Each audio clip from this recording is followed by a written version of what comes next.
Que l'amour fraternel demeure. Bonjour à toutes et à tous, vous qui nous suivez. Nous sommes arrivés donc au dernier chapitre concluant le livre des Hébreux. Et dans ce chapitre, l'auteur transmet cette dernière recommandation à ses auditeurs, lecteurs, afin que leur vie spirituelle soit fructueuse. Toujours à la lumière de l'enseignement du sacrifice de Jésus-Christ, il encourage les destinataires de sa lettre à persévérer dans l'amour fraternel. Plus de 20 siècles plus tard, ces encouragements résonnent avec sens, tant les sujets qu'ils mettent en évidence sont toujours d'actualité. Aussi, l'équipe qui m'accompagne ce matin, nous vous proposons d'aborder ce dernier chapitre aux Hébreux, particulièrement des versets 1 à 8. Dans un premier temps, nous observerons ces 8 versets, nous permettant de cerner les acteurs, les enjeux, l'environnement dans lequel ils évoluent. Et dans un second temps, nous tenterons de découvrir le ou les messages ainsi que les enseignements qui y sont contenus. Et dans un troisième temps, nous porterons un regard actuel sur ces enseignements, à savoir comment ils peuvent être utiles pour nous aujourd'hui. Voilà le défi qui est à relever aujourd'hui, ce matin. Et pour cela, j'ai une équipe de choc, des spécialistes, je vais dire, n'est-ce pas? Composée avant tout, comme vous l'avez compris, d'étudiants à la faculté de théologie de Colonne-sur-Salève. Et je m'en vais vous les présenter. Alors, on va mettre à l'honneur celle qui accepte de relever ce défi. Bonjour Magali. Bonjour Valérie, bonjour à tous. Bonjour chers internautes. Puis à sa droite, nous avons Samuel. Bonjour Samuel. Bonjour Valérie, bonjour tout le monde, bonjour les internautes. Je m'en vais vous présenter celui qui est tout à ma gauche. Il s'agit de Pierre. Bonjour Pierre. Bonjour, j'espère que chacun va bien ici et sur Internet. Bonjour donc Pierre, et Pierre justement sera celui qui va vous accompagner tout au long de ce programme, de ce temps d'échange, et qui aura l'œil sur le web. Donc ce sera celui qui suivra ce qui se passe sur le web. Et je vais aussi donc compléter l'équipe, et nous avons avec nous le professeur en théologie systématique, Sully Payet. Bonjour professeur. Bonjour et bon sabbat à tout le monde. Et pour animer cet échange, je me présente, parce que je ne l'ai pas fait depuis ce matin, Valérie Rosier. Bonjour à tous et à toutes. Voilà, je vais vous proposer de faire un tour de table, enfin un tour de demi-cercle, et vous poser cette question. Selon vous, pour vous, qu'est-ce qui a le plus de valeur? Est-ce une vie juste et fidèle sans faille à la doctrine religieuse? Pardon, je reprends la question. Qu'est-ce qui a pour vous le plus de valeur ou pas? Un mode de vie juste ou une fidélité sans faille à la doctrine religieuse? Et puis, je vous laisse expliquer vos réponses. Allez, qui commence? Un mode de vie juste ou une fidélité sans faille à la doctrine religieuse?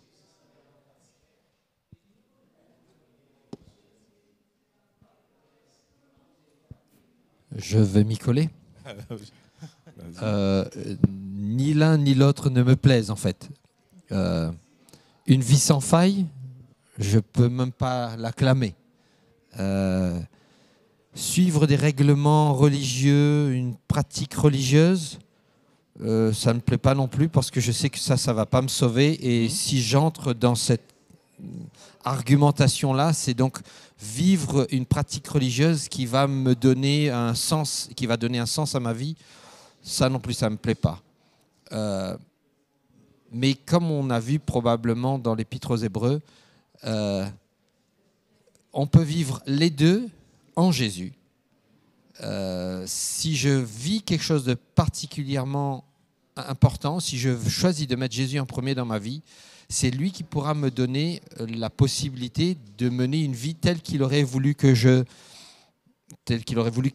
vive. Les pratiques religieuses vont à ce moment-là découler, mais ce ne seront pas le premier but de ma vie. Très bien. Alors, qui veut réagir? Moi, je peux dire que, un peu comme Sully l'a dit, c'est un peu compliqué de choisir entre les deux parce que c'est un peu un mix des deux qu'il faudrait avoir. Mais si on devrait choisir, je pense je dirais la vie juste dans le sens où si la justice met en place aussi l'amour, ce qui n'est pas toujours le cas, mais en général, si quelque chose de juste a quand même de l'amour dedans et des règles qui font justice, quoi. Et Très donc, bien. je pense que ce serait le mieux, ouais, entre les bien. deux.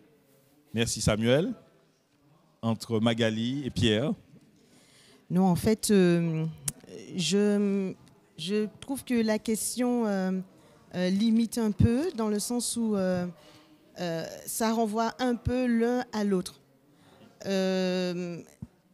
Qu'est-ce qui fait que je pourrais dire que je mène une vie juste? C'est parce que je vais comparer mon style de vie à des règles, donc, ou à quelque chose qui va parler à ma conscience. Or, on sait que ce qui parle à ma conscience et qui me permet de savoir distinguer le bien et le mal, quelque part, c'est l'action du Saint-Esprit. Donc, ça relève un peu du religieux. Donc, voilà, un mode de vie juste, ce sera par rapport à mon éducation religieuse. Et en même temps, je trouve que déclarer avoir une fidélité sans faille à la doctrine religieuse, quelque part, c'est quelque chose d'assez contraignant, d'assez restrictif. Et je ne vois pas la dimension de la joie et de l'épanouissement dedans. Très bien. Et toi, Pierre?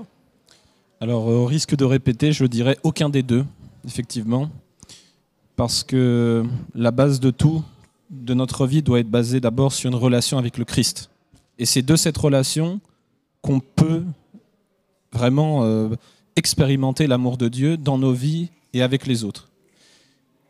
Et ensuite, cela a pour conséquence les questions un peu que tu as posées, où effectivement on a une foi qui découle et qui nous permet et qui nous aide à comprendre, à respecter voilà, les doctrines qu'on voit dans la Bible, et d'avoir un mode de vie sain.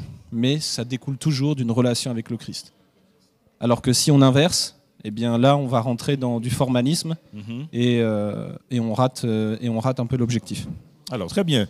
Alors, je vais vous proposer justement, merci pour vos réponses et vos explications, d'entrer dans le vif du sujet avec ce texte que nous proposons d'étudier. Il se trouve dans le dernier chapitre des Hébreux, donc Hébreux 13, et nous allons nous cantonner au verset 1 à 8.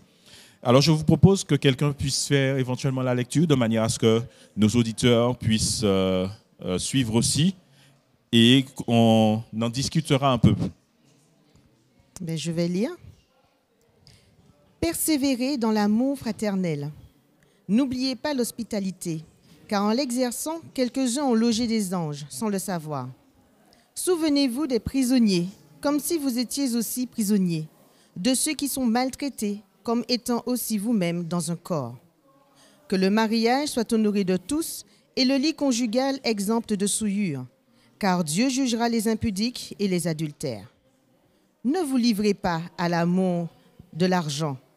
Contentez-vous de ce que vous avez, car Dieu lui-même a dit « Je ne te délaisserai point, je ne t'abandonnerai point ». C'est donc avec assurance que nous pouvons dire « Le Seigneur est mon aide, je ne craindrai rien. Que peut me faire un homme ?» Souvenez-vous de vos conducteurs qui vous ont annoncé la parole de Dieu. Considérez quelle a été la fin de leur vie et imitez leur foi. Jésus-Christ est le même hier, aujourd'hui et éternellement. Merci Magali. En prenant lecture du texte, il y a des choses certainement qui vous ont frappé, comme des mots, des expressions, des répétitions, des personnages, ou tout simplement un élément essentiel. Alors je vous propose de refaire peut-être un petit tour de table et de laisser la parole à chacun. Est-ce qu'il y a quelque chose, des éléments dans ce texte de 8 versets qui a retenu votre attention?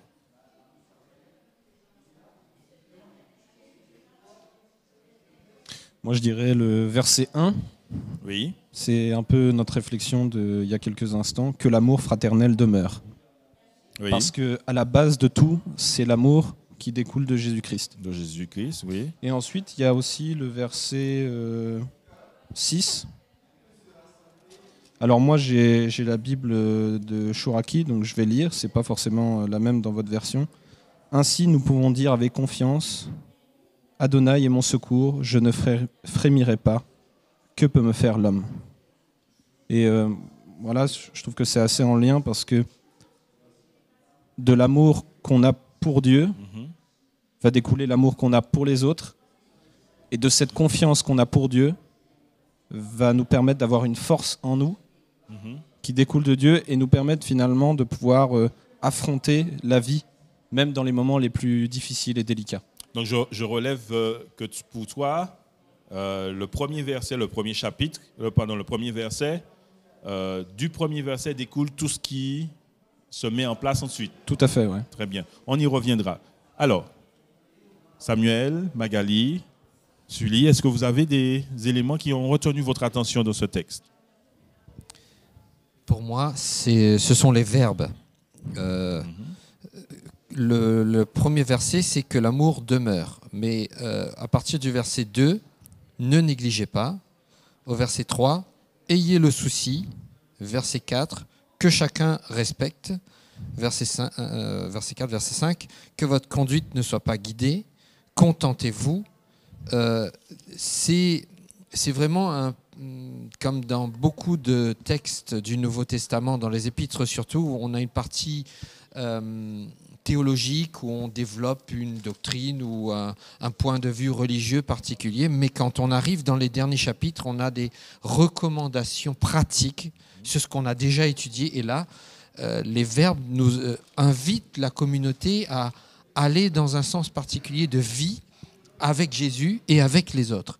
Et donc, c'est pas juste est-ce que vous pourriez faire, mais c'est un impératif, ce sont des impératifs qui nous invitent à adopter un style de vie qui est différent et qui justement laisse au monde une lumière qui, pour eux aussi, leur permettrait de découvrir qui est Jésus. Voilà. Alors, je relève que tu as souligné les verbes.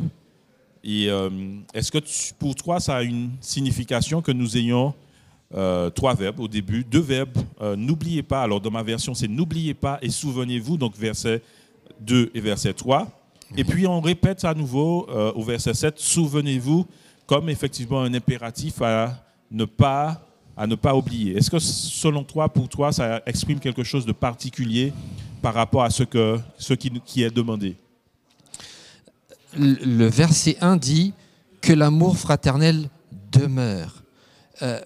Si on vit dans le monde du péché, on a tendance malheureusement à le perdre. On aurait pu traduire par que l'amour fraternel reste. C'est donc une invitation à ne pas le laisser partir. Et donc, dans cela, on voit les verbes « ne négligez pas » comme si on néglige, eh ben, l'amour fraternel va partir. Quand on a le souci, c'est que justement, en général, on pense plus à soi qu'à ceux qui sont en prison, par exemple, parce qu'ils sont enfermés quelque part et on ne les voit pas et on a l'impression qu'ils sont loin. Et effectivement, ces verbes-là nous invitent à nous rappeler que ce qui est naturel humainement n'est pas forcément naturel aux yeux de Dieu. Il faut se souvenir de ceux qu'on n'a pas l'habitude de se souvenir. Parce que c'est comme ça qu'on pourra manifester l'amour aux autres. Quand ce que naturellement nous faisons certaines choses, on a tendance à d'abord penser à soi ou à ce qu'on aime. Et même là, quelquefois, on se privilégie soi. Et les verbes nous invitent à nous considérer ceux qu'on n'a pas l'habitude de se souvenir ou qu'on ne veut pas se souvenir. Tout à fait. Tout à fait. Merci beaucoup. Est-ce que, oui, Samuel, tu voulais réagir? Donc moi, je vois un peu la deuxième partie des 10 commandements, lorsque la deuxième partie parle surtout de notre relation entre nous et les autres êtres humains. Et on voit ici un peu un rappel du commandement qui dit « Tu ne convoiteras point », donc l'amour de l'argent, et le commandement sur le mariage, de ne pas déshonorer son mariage. Et au début, on a l'amour fraternel. Donc, quelque part, l'amour fraternel va résumer tout ça, en fait. Okay. Les commandements qui ont un rapport avec l'autre. Voilà. Très bien. Il ne reste que toi, Magali. Est-ce que tu as quelque chose Non, qui a retenu ton attention? Mais en fait, le texte, il est très beau dans le sens où, même déjà dans la façon d'avoir coupé le chapitre, parce qu'on voit que le premier verset, donc dans ma version, il y a déjà un verbe, un impératif qui est persévérer dans l'amour fraternel. On a l'impression qu'après, l'auteur ne veut pas laisser chacun imaginer qu'est-ce que ça peut être le fait de demeurer dans l'amour fraternel, mais il donne quelques pistes qui sont quand même les principales. Et je pense même qu'il les a avancées assez rapidement parce qu'il pense que chez le chrétien, ça peut être des écueils à sa vie chrétienne. Et il les liste ainsi, tout en invitant les personnes à aller dans ce sens, que ce soit dans la communauté, puisqu'on dit amour fraternel, donc on pense tout de suite à la communauté, mais aussi en élargissant le cercle, en pensant à ceux qui sont prisonniers, à ceux qui sont maltraités, aux étrangers qu'on peut accueillir, qui peuvent être des anges. Enfin, il est en train d'ouvrir cet amour pour que justement on ne puisse pas être comme, on puisse pas être que centré sur soi, mais au contraire s'ouvrir comme le Christ s'est ouvert au monde. Et c'est quelque part une garantie de pouvoir entretenir la flamme du chrétien pour le service de son Seigneur. Alors tu as peut-être emboîté le pas justement à la deuxième question. Puisque nous avons fait le tour et que chacun a donné des éléments qui lui sont essentiels dans le texte, comment, selon vous, nous pourrions mettre en parallèle les points que vous avez abordés et justement, un peu comme tu as fait, le premier verset qui dit que l'affection fraternelle, que l'affection, dans ma version, que l'affection fraternelle demeure, que l'amour fraternel demeure, persiste, etc.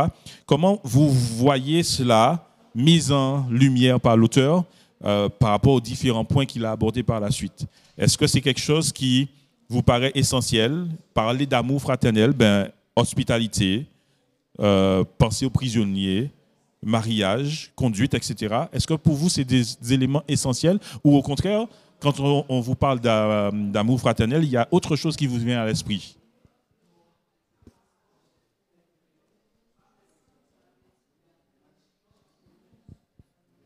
Qu'est-ce que vous pensez?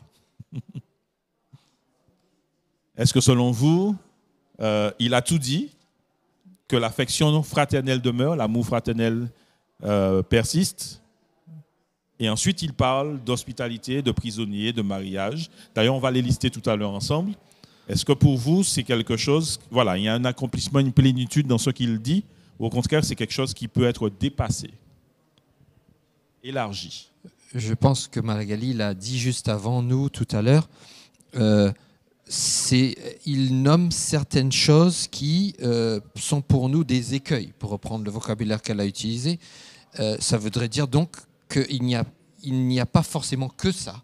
Il peut y avoir d'autres points, mais l'auteur pense que ces choses-là sont peut-être ceux qui résument un peu, à l'image des commandements, les autres points que l'on peut avoir dans notre vie de tous les jours. Est-ce que l'amour fraternel se retrouve dans l'hospitalité? Bien sûr. Ce n'est pas simplement vis-à-vis de mes frères et sœurs, mais ça peut être des étrangers qui arrivent et qui sont dans le besoin. Dans le souci des prisonniers, bien sûr, c'est aimer ceux qui ne sont pas aimés. L'amour se retrouve par excellence dans le mariage, vis-à-vis de celui avec qui j'ai prêté allégeance, de l'aimer, de l'honorer dans toutes les circonstances. L'amour de l'argent, évidemment. Si j'aime l'argent plus que l'autre, ça va justement empêcher que l'amour fraternel demeure. Si on va plus loin au verset 7, les anciens conducteurs, oui, ce sont ceux qui dirigent l'Église, qui enseignent et qui justement sont là pour nous aider dans le droit chemin. Donc si quelquefois il nous dit des choses qui ne nous plaisent pas, ça ne nous flatte pas dans notre amour fraternel. Mais je vois le verset 8 peut-être conclusif pour dire Jésus est le même hier, aujourd'hui et pour toujours. Oui, lui, il est le point central de cet amour fraternel parce que c'est lui qui nous l'a montré par excellence quand il était sur terre. Alors justement, puisque tu abordes le sujet de Jésus, et d'ailleurs c'était une des questions que j'aurais pu vous poser, pourquoi il termine le verset, enfin cette péricope par Jésus-Christ est le même, hier, aujourd'hui, éternellement, mais juste avant, est-ce que vous voyez des échos dans ce que nous dit l'auteur et avec l'enseignement que Jésus aurait pu dire ou a pu dire? Est-ce que ça vous parle? Est-ce que vous trouvez des éléments de comparaison, de parallèle avec ce que Jésus a pu dire ou faire? Je prends un exemple, l'hospitalité. Est-ce que Jésus a parlé d'hospitalité? Est-ce qu'il a parlé de prisonniers? Oui, Pierre. Oui, j'aimerais réagir par rapport à nos amis internautes qui nous donnent quelques réponses à ce que tu disais tout à l'heure. Par rapport, je pense, au verset 1 et à ce qui en découle. Olive Green nous dit « C'est un principe de la Bible, il ne s'agit jamais que de nous.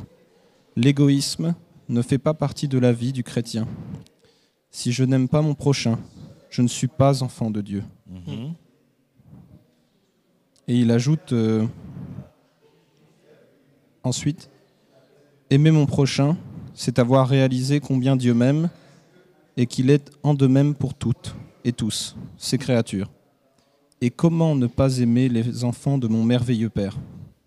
Donc je pense que ça fait un peu écho à cet amour et finalement au verset 1 et à tout ce qui suit. Parce que comme l'a dit Magali et notre professeur, c'est que l'amour fraternel demeure et finalement après voilà, on a tout le reste des principes qui nous permettent de vivre cet amour. Très bien. Alors, je reviens à ma question. Oui, tu voulais réagir. Alors, la question était, effectivement, puisqu'il fait référence à Jésus à la fin du verset 8, est-ce qu'il y a un parallèle qu'on peut faire entre les déclarations des premiers versets et l'enseignement de Jésus? Moi, j'en vois un peu deux déjà. Donc, quand on regarde dans Matthieu 25, quand Jésus dit j'étais malade, vous m'avez visité. J'étais en prison, vous m'avez visité aussi. J'étais sans abri et vous m'avez logé, etc. Donc, je vois directement un lien avec l'hospitalité dont il parle ici et aussi des prisonniers dont il parle aussi. Voilà. Et le deuxième lien, c'est plus par rapport à que peut me faire un homme.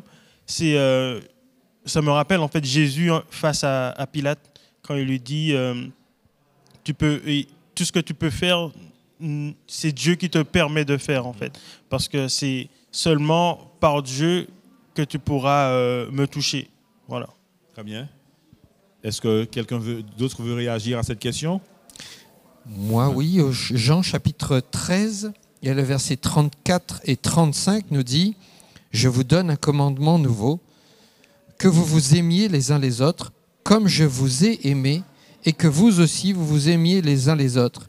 Si vous avez de l'amour les uns pour les autres, tous sauront que vous êtes mes disciples. » Et c'est intéressant parce que dans le contexte où Jésus est en train de le parler, il sait que tout le monde va le trahir. Tous ceux à qui il est en train d'adresser cette parole va littéralement le laisser tomber alors qu'il va aller à la croix. Judas va le trahir, Pierre va le renier. La Bible nous dit que tous vont le laisser tomber. Et pourtant, Jésus dit, il faut que l'on s'aime les uns les autres. C'est-à-dire accepter que l'autre peut aussi tomber, mais l'aider à se relever. Et ce n'est pas dans le texte, mais on peut voir un autre point supplémentaire que l'auteur aurait pu rajouter ici. Très bien. Alors, je vous propose merci beaucoup pour vos réponses. Je vous propose de lister rapidement parce que il me paraît, voilà, j'ai une interrogation à propos de la manière dont il liste les différents aspects de l'amour.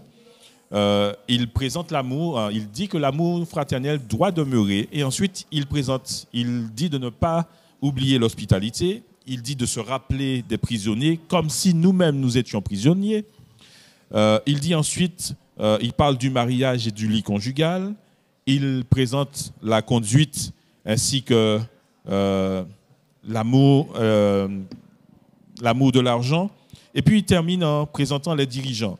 Ma question serait, est-ce qu'il y a un point, un lien entre ces différents points? Alors, je sais que vous allez me dire oui, mais c'est l'amour, c'est l'amour fraternel. Mais en fait, ma question est beaucoup plus ciblée.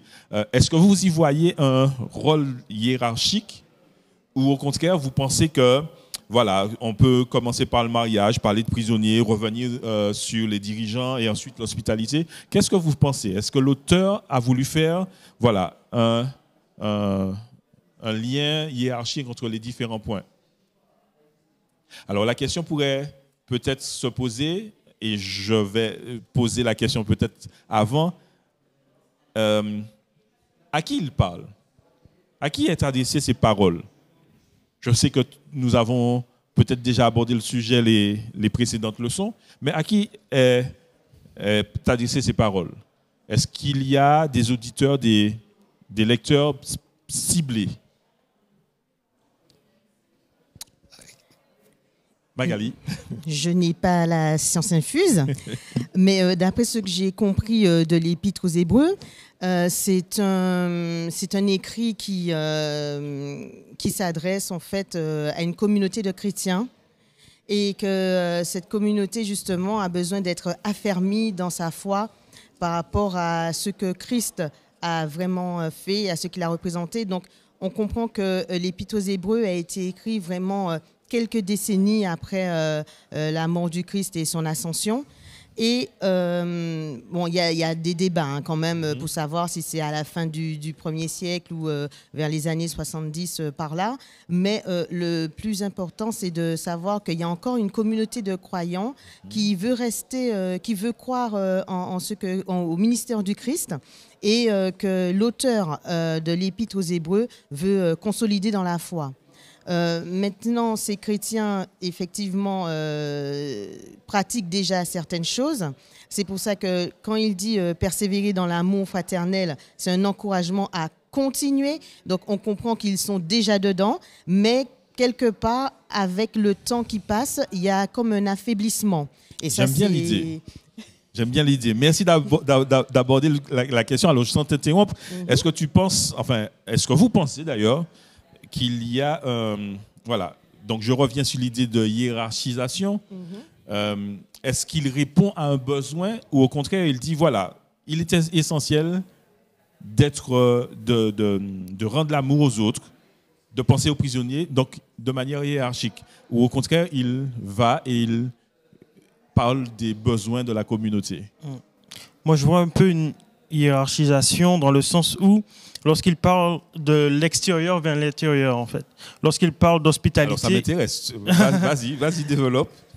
Lorsqu'il parle d'hospitalité, moi, je vois les étrangers, quelque part. Oui. C'est pas forcément ça, mais moi, je pense tout de suite aux étrangers. Ensuite, il parle des prisonniers. Ce serait, quelque part, les étrangers, mais qui sont dans la communauté. Donc, ceux qui ont été mis à part, quelque part, et qui n'ont plus cet amour et qui sont enfermés. Ensuite, on a l'amour, mais au sein du foyer. Donc, l'amour avec sa femme, son mari, même ses enfants, frères et sœurs. Et ensuite, on a l'amour à l'intérieur.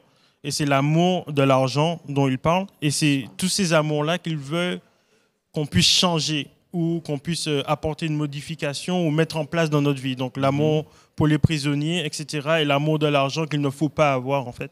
Et c'est ça que je vois. Et puis à la fin, il parle de Jésus. Donc c'est quelque part remplacer cet amour de l'argent avec l'amour de Jésus à l'intérieur de nous, quoi. Très bien. Qu'est-ce que vous en pensez? Est-ce que ça vous convient? Est-ce que la réponse de Samuel est une bonne réponse? Alors, oui, je m'apprêtais un peu à faire ce découpage, donc je m'inscris dans ce que tu dis, je ne vais pas répéter. Alors justement, je vais un peu titiller ta réponse. Parce qu'en fait, j'ai apprécié l'image et je voudrais vous inviter, alors vous poser cette question.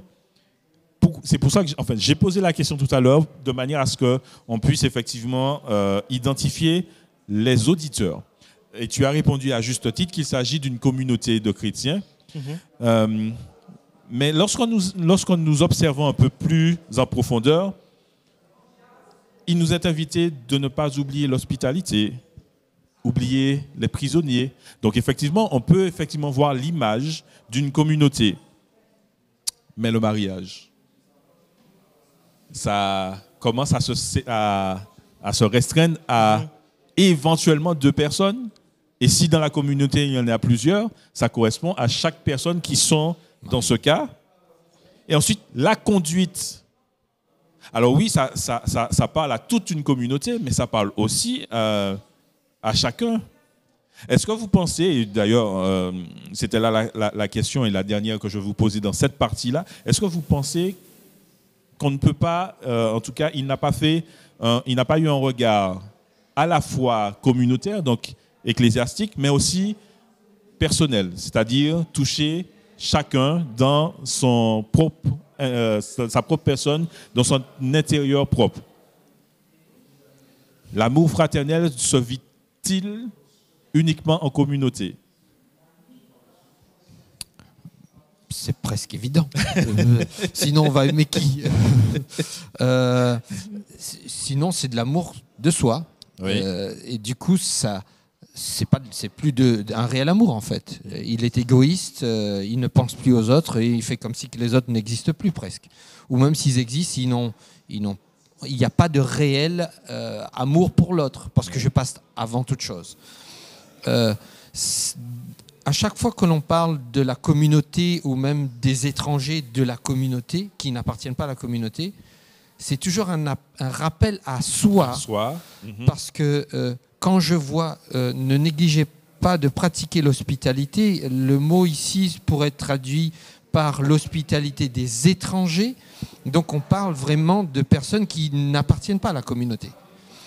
Mais en même temps, c'est un rappel à soi.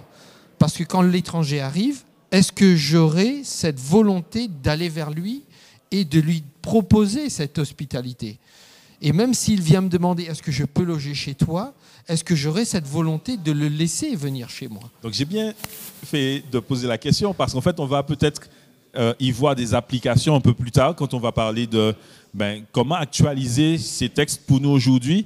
Donc pour toi, il y a effectivement une dimension intérieure personnelle et ensuite une dimension communautaire. Oui, ça va dans les deux sens. Ça va dans les deux sens. Sans l'autre. Oui. Très bien. Est-ce qu'il y a des questions? Pardon, tu voulais réagir? Ça va? Est-ce qu'il y a des questions des internautes ou ça va? Très bien. Alors, je vous propose de passer à la deuxième partie. Cela nous amènera à approfondir les enseignements qui peuvent se retrouver dans le texte. Alors, bien entendu, le premier enseignement qui est mis en avant, c'est l'amour fraternel. J'ai trouvé intéressant, en regardant les comparaisons entre les mots, que le texte puisse commencer par le mot Philadelphia, en ce qui concerne l'amour fraternel. Et ensuite, on a parlé justement l'hospitalité. Dans le verset 2, c'est presque la même racine, on va dire, philoxénia. Est-ce à dire que l'amour est partout? L'amour se reflète en tout et nous ne pouvons pas nous y soustraire. Alors j'aimerais vous proposer un autre texte qui parle aussi d'affection ou d'amour fraternel. C'est le texte de Romains 12, verset 10, dans lequel Paul dit, invite ses auditeurs, lecteurs à être pleins de tendresse et d'affection les uns pour les autres. Soyez les premiers à honorer les autres. Alors ma question est, je reviens un petit peu et tu as abordé le sujet lorsque tu as parlé de Matthieu 25, verset 35 à 43. Comment nous pouvons pratiquer cet amour, cette tendresse, à l'instar de ce que Jésus nous laisse comme enseignement? Sans être forcément pratique, parce qu'on va l'être tout à l'heure, mais comment vous comprenez l'amour fraternel, l'amour dans un premier temps, puisque nous avons abordé le sujet tout à l'heure, mais l'amour dans l'enseignement de Jésus-Christ. Est-ce que c'est un sujet qui découle de sens? Moi, je pense que c'est quelque chose d'extrêmement grand, parce que l'amour, et Jésus dit, pour revenir à la première question que tu as posée, par exemple, la religion, etc., Jésus a dit que la vraie religion, c'est s'occuper des veuves et des orphelins. Et c'est une preuve d'amour, quelque part. Donc il dit la religion, mais l'amour aussi rentre dedans. Ensuite, l'amour, Jésus aussi a dit il n'y a pas plus grand amour que de donner sa vie pour ses amis. Il disait ça. Je suis ton ami, Samuel. Et donc, quand il dit ça, on se rend compte en fait que ça va loin, très loin même. Et c'est cet amour-là que Dieu a eu pour nous, c'était de littéralement mourir à notre place. Et je pense que c'est ce que Jésus nous appelle à faire, c'est quelque part de se sacrifier pour l'autre. Pas se sacrifier forcément, mourir, mais c'est-à-dire de donner du temps à l'autre, de donner de soi à l'autre. Et en fait, si tout le monde fait ça avec l'autre, ben, quelque part, le temps que j'ai donné à Magali, ben, toi, tu vas me donner ce temps-là à moi et Magali va te donner son temps. Et c'est de cette manière-là, en fait, qu'on a une sorte de cercle d'amour infini, entre guillemets. Donc pour toi, c'est quelque chose de désintéressé. Voilà, c'est ça. Je me rappelle, pour rebondir à ce que tu disais tout à l'heure, le texte qui dit, en fait, on peut résumer les commandements en 2 parties, aimer Dieu et aimer son prochain. Donc cela sous-entend, et c'est peut-être pour cela qu'il termine en disant que Jésus est le même hier, aujourd'hui, éternellement. Cela sous-entend que pour vraiment aimer l'autre, je dois d'abord aimer Dieu. Et je ne peux pas aimer l'autre sans aimer Dieu. Ma question est donc, a du sens, comment vivre notre amour? Comment vivre l'amour? Dans la communauté, au sein de ceux que nous côtoyons, mais aussi au sein des étrangers et des personnes que nous ne connaissons pas. Alors, j'anticipe un petit peu dans le côté pratique. Juste pour ajouter un petit truc, quand tu dis comment, quelque part, aimer l'autre, c'est aimer Dieu. Comme nous dit Matthieu 25, on n'a pas le temps de lire parce que c'est long, mais Jésus dit tout ce que vous avez fait à ces plus petits, c'est à moi que vous l'avez fait. Donc, c'est ça. Je voulais juste rajouter aimer l'autre, c'est en quelque sorte aimer Dieu aussi. Merci. Est-ce qu'on peut compter le nombre de fois qu'on aime? Parce qu'en fait... C'est comme compter le nombre de fois qu'on pêche. C'est infini. Mais en même temps, ça nous montre que ça doit découler de source. Oui. Mais comme on est dans le monde du péché, c'est plus naturel de s'aimer soi d'abord plutôt que l'autre. Mais en même temps, ça doit être quelque chose qui se vit tous les jours, à chaque instant, dans tout ce que l'on fait. Vis-à-vis de ce que l'on fait, des autres, des animaux, dans l'environnement dans lequel on vit. Ça doit être quelque chose qui doit se répercuter partout et qui doit aussi indirectement revenir vers moi parce que les autres vont vivre aussi comme ça. Comme ça, ouais. Très bien. Dire quelque chose, c'est que pour moi, l'amour, le véritable amour, c'est se décentraliser de soi-même pour regarder à l'autre, pour regarder les besoins de l'autre et quelque part y répondre. Non parce que ça me fait du bien, mais parce que ça fait du bien à l'autre. Alors ça peut paraître un peu basique ce que je dis, mais j'ai envie de parler, par exemple, je pense qu'on connaît tous des personnes qui ne sont pas forcément chrétiens, qui n'ont pas forcément la foi, qui peuvent même être athées, et qui pourtant sont dans des associations caritatives ou sont dans tout un tas de choses. Et il semble, et ce n'est pas à nous de juger leur cœur, qu'ils aiment les autres. Mais alors, qu'est-ce qui fait la différence finalement entre le chrétien et celui qui aime, qui rejette ou en tout cas qui est indifférent à Dieu? Pour moi, la différence, ça va être véritablement les intentions du cœur. C'est-à-dire, le chrétien, quand il va faire du bien, il va le faire non parce que non parce que ça lui fait du bien ou il a envie de le faire, mais parce qu'il y est poussé par ses entrailles. Okay. Et ses entrailles, pour moi, c'est cette relation qu'il a avec Dieu. Okay. Il y est poussé. C'est quelque chose que l'Esprit de Dieu lui pousse à faire, même parfois à son détriment.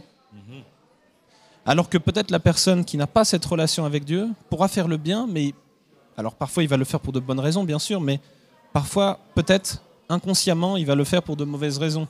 Peut-être parce qu'il a des problèmes peut-être dans sa vie, dans son entourage, et il va le faire pour avoir une meilleure opinion de soi ou pour être revalorisé par ce qu'il fait ou pour se donner bonne conscience. Alors, bien sûr, le chrétien, ça peut lui arriver aussi, mais si ça lui arrive, c'est qu'il n'est plus en relation réelle avec Dieu. Tu me permets de rebondir peut-être, je ne sais pas si vous voulez réagir à la question que j'ai posée. Alors malheureusement, je vois le temps et on n'aura pas forcément l'opportunité de voir les autres points tels que le mariage, la conduite, mais puisqu'il s'adresse à une communauté de chrétiens, j'aimerais qu'on puisse en 2-3 minutes se poser la question. Qu'est-ce que c'est que l'amour fraternel? Comment elle est vécue? Comment on peut jauger l'amour fraternel dans une communauté chrétienne? Ah là, il me faut les sourires. Je pense que les sourires, ça parle beaucoup. Ou bien, bon, après, il peut en avoir de faux sourires, mais je pense que c'est déjà une base, en fait, parce que ça vient naturellement, c'est un réflexe humain de sourire quand on est content. Et donc, je pense que déjà, on a... L'amour fraternel commence par un sourire. Voilà. Ok. Le sourire. De dire bonjour l'un à l'autre. D'accord. On n'est pas indifférent, qu'on passe devant l'autre, on lui dit rien. C'est montrer qu'on s'intéresse à la personne. Voilà. Okay. Comment tu vas? Et honnêtement, attendre que la réponse vienne sans passer dire comment ça va et on avance. C'est laisser comprendre à l'autre qu'on est vraiment intéressé à sa personne. Intéressant. Cela sous-entend que tout à l'heure, on pourra jauger et voir un petit peu comment se porte l'amour fraternel ici à Collonges. Pierre? Alors, après, bon, ça dépend si on est dans des petites communautés ou dans des grandes communautés, parce que ça va être différent. Mais j'essaie de prendre des principes, par exemple, pour une petite communauté. Moi, je dirais comment on peut mesurer l'amour chrétien, par exemple, dans une petite communauté. C'est déjà, est-ce que les membres, les uns avec les autres, finalement se connaissent? Est-ce qu'ils savent les bonheurs qu'ils ont en ce moment, les difficultés qu'ils ont eues par le passé ou qu'ils ont maintenant, et l'entraide qu'il va avoir entre ces personnes? Alors dans une grande communauté, c'est un peu différent parce qu'effectivement tout le monde peut ne pas se connaître. Donc pour estimer, c'est plus délicat. Mais voilà, je dirais cette connaissance qu'on a de l'autre réellement, pas juste bonjour, est-ce que ça va, et puis je m'en vais, et puis c'est tout. Mais vraiment, c'est cette intimité comme si on était finalement des amis. Des amis. Alors pour la dernière partie, oui, tu voulais réagir. Pardon, vas-y, tu peux. En fait, cette question est facile et en même temps difficile parce que malheureusement, nous étant dans un monde de péché et n'ayant pas cette faculté de lire dans les cœurs, nous pouvons nous tromper sur ce que nous voyons. Il peut exister effectivement des communautés qui ont l'air d'avoir l'amour fraternel, mais ça reste qu'en surface. Mais mine de rien, on peut juger, jauger l'amour fraternel par rapport au comportement que nous avons les uns vis-à-vis des autres. Donc ça, on l'a dit, par un bonjour, par une considération. Mais aussi cet amour commence dans mon cœur. Comment moi, je vois l'autre? Comment je le considère? Et quel regard, est-ce que mon regard est bienveillant envers cette personne? Parce que des fois, nous voyons des personnes aussi qui peuvent être très zélées dans l'aide, etc., mais dans leur façon de traiter les gens, on voit qu'il y a quelque chose qui ne va pas. Donc, mine de rien, c'est ce qui va se passer dans mon cœur que je pourrais exprimer à l'extérieur. Très bien. Merci beaucoup pour ce tour concernant l'application. Oui, il y a une question, c'est cela? Alors, pas une question, mais il y a une référence. Oui. D'une personne qui nous donne une partie du verset qui nous dit qu'il faut revenir à la définition même de l'amour, et je pense qu'elle a raison. Dans 1 Corinthiens 13, versets 4 à 7, nous lisons « L'amour est patient, il est plein de bonté. L'amour n'est pas envieux, l'amour ne se vante pas. Il ne s'enfle pas d'orgueil, il ne fait rien de malhonnête. Il ne cherche pas son intérêt, il ne s'irrite pas. Il ne soupçonne pas le mal, il ne se réjouit pas de l'injustice, mais il se réjouit de la vérité, il pardonne tout, il croit tout, il espère tout, il supporte tout. » Alors, c'est très bien, on va l'utiliser comme tremplin pour la dernière partie. Il nous reste moins de 8 minutes. Allez, en 5 minutes, faites part peut-être à travers vos expériences de vie dans la communauté ou ailleurs. Comment vous avez vécu ou comment vous imaginez vivre aujourd'hui l'amour fraternel envers les prisonniers, envers les dirigeants, envers l'hospitalité envers les étrangers, etc. Est-ce que c'est des choses qui vous paraissent possibles aujourd'hui encore, en 2022? C'est pas quelque chose qui devrait être possible, ça devrait être quelque chose qui découle de source. Naturellement. Quand on pose la question comment avoir l'amour fraternel les uns pour les autres, et même pour ceux qui ne sont pas chrétiens ou ceux qui n'appartiennent pas à notre communauté ou qui tout simplement on ne les connaît tout simplement pas, l'apôtre Paul nous dit dans 1 Corinthiens, est-ce que je vois en l'autre quelqu'un pour qui Jésus est mort? Quand j'ai compris cet amour que Dieu m'offre et que je ne mérite pas, on peut penser à la période nazie où des gens ont persécuté d'autres à différentes époques de l'histoire de l'humanité d'ailleurs. Est-ce qu'on est appelé aussi à aimer ces gens-là, à offrir l'hospitalité à ces gens-là? Aujourd'hui, on parle de l'Ukraine. Maintenant, est-ce qu'on pourrait offrir l'hospitalité à des Russes? Éventuellement, ce serait aussi un amour fraternel à offrir à des gens, sans distinction de race, de couleur, de genre, ou peu importe, même si la personne peut nous faire peur, je dois me poser la question, est-ce que je dois aimer cette personne-là? Après, on peut se poser plein de questions autour, la sécurité de ma famille, est-ce qu'elle va rester longtemps chez moi? Est-ce que j'aurai les moyens de tout ça? Et derrière, c'est extrêmement important parce qu'on n'est pas là juste pour donner de l'amour sans risque. Mais en même temps, l'amour est risqué. Parce qu'il y a le risque de se faire justement emprisonner dans cet autre qui veut profiter de mon amour que je dois lui donner, que je veux lui donner. C'est plus facile à dire qu'à faire. Mais je pense qu'avec l'aide de Dieu, il nous donnera toujours les facultés d'aimer, même si cela nous amène dans des circonstances difficiles, parce que le Seigneur nous donnera les circonstances de toujours nous amener à aimer, mais surtout à s'en sortir dans cet amour-là. Très bien. Donc, on a parlé de désintéressement tout à l'heure. C'est quelque chose de pratique. On doit le vivre au quotidien. Oui, Magali. Et j'ajouterais que cet amour se fortifiera quelque part dans la confiance que nous avons en Dieu.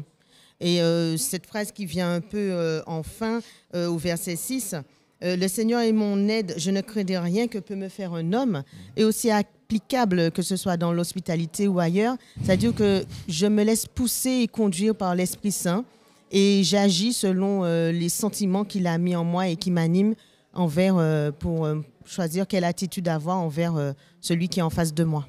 Merci. Samuel, tu voulais réagir? Ça m'a fait un peu penser au texte en fait, qu'on a lu.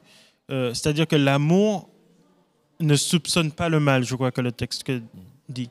Et quelque part, quand on aime, c'est s'ouvrir à une sorte de fragilité, en fait, s'ouvrir à une sorte de faiblesse que l'autre pourra utiliser, mais c'est quelque part l'amour, en fait. C'est être capable de s'ouvrir totalement. Et quand on s'ouvre, on peut être touché, on peut profiter de nous, quoi. Voilà. Mais c'est peut-être aussi une occasion de montrer comment Dieu nous aime. Alors, justement, C'est tu peux développer parce qu'en fait, c'est la question que je voulais aborder dans le temps qui restait, puisqu'on a dit que c'est d'abord aimer Dieu. Dieu nous aime. Et que s'il nous aime, il nous aime sans condition.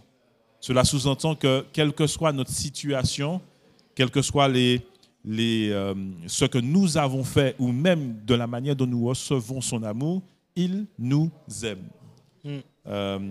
J'aime à dire que parfois, lorsque les choses sont difficiles ou les choix sont difficiles, est-ce que je dois ou pas faire un geste, est-ce que je dois ou pas apporter mon amour? J'aime, un peu comme a dit le texte tout à l'heure, me recentrer sur moi et me dire, mais qu'est-ce qui a nécessité, qu'est-ce qui a obligé Dieu à m'aimer? Est-ce qu'il a considéré toutes mes fautes et mes péchés? Est-ce qu'il a remis en balance et se dit, non, Valérie n'est pas digne de mon amour? Non, je pense qu'il a effectivement considéré, mais il a dit, quel que soit ce qu'il fera, je lui donne mon amour.